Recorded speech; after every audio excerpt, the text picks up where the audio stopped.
حضرت داتا گنج بخش علی حجویری نے برصغیر کے لاکھوں لوگوں کو دائرہ اسلام میں داخل کیا۔ 1000 سال پہلے انہوں نے غزنی سے لاہور آ کر تبلیغ اسلام کے کام کا آغاز کیا اور دیکھتے ہی دیکھتے پورا علاقہ دین اسلام کے چراغوں سے منور ہو گیا۔ حضرت داتا گنج بخش علی حجویری کا سب سے بڑا معجزہ یہ ہے کہ دنیا میں حرمین پاک کے بعد حضرت داتا گنج بخش علی حجویری کا مزار 24 گھنٹے ہر خاص و عام کے لیے کھلا رہتا ہے اور لاکھوں کی تعداد میں زائرین عظام وہاں آ کر اپنی اپنی منتیں مانتے ہیں اور دعائیں کرتے ہیں۔ یہ سلسلہ کم و بیش 1000 سال سے جاری ہے۔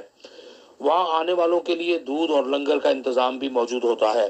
ان خیالات کا اظہار سیدنا حضرت امیر حمزہ رضی اللہ تعالیٰ عنہ ویلفیئر سوسائٹی کے زیر اہتمام حضرت داتا گنج بخش علی حجویری کے عرس کی تقریبات کے سلسلے میں منعقدہ ایک تقریب سے خطاب کرتے ہوئے مقررین نے کیا، جن میں consul general of Pakistan Aamir Aftab Qureshi, علامہ احمد نثار بیگ، سابق lord mayor Manchester Naeem ul-Hassan, Sahibzada Bakar Baig, deputy lord mayor Abid Chauhan, councillor Shaukat Ali, mayor of Oldham Javed Iqbal Bhatti اور علامہ عظیم جی بھی شامل تھے۔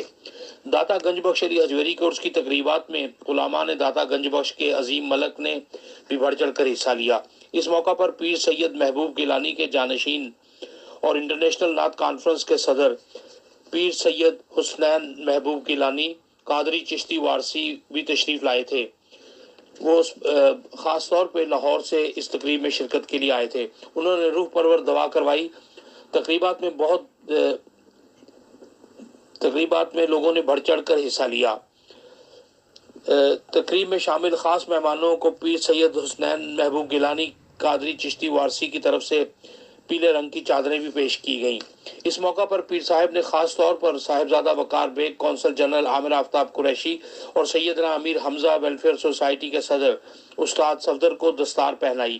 محفل میں شامل عاشقان رسول صلی اللہ علیہ وآلہ وسلم نے نعتوں کے نذرانے بھی پیش کیے اور آخر میں تمام حاضرین کے لیے گرما گرم دودھ اور لنگر کا انتظام بھی کیا گیا تھا۔ اس شاندار تقریب کے انتظامات کے لیے قادریہ جیلانیہ اسلامک سینٹر کی انتظامیہ اور مرزا شہزاد علی نے بڑھ چڑھ کر حصہ لیا۔